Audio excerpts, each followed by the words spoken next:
Okay, Assalamualaikum warahmatullahi wabarakatuh. Saya Muhammad Alik, asal Kota Baru.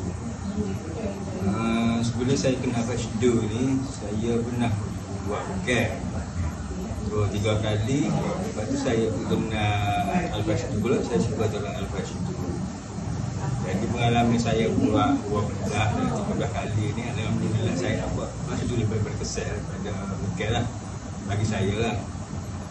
Bagi segi sakit-sakit saya tu, kalau biasalah punya dalam masa seminggu, kalau selepas buat Al-Fashidu ni, alhamdulillah 2 hari 3 hari insyaAllah segar dah.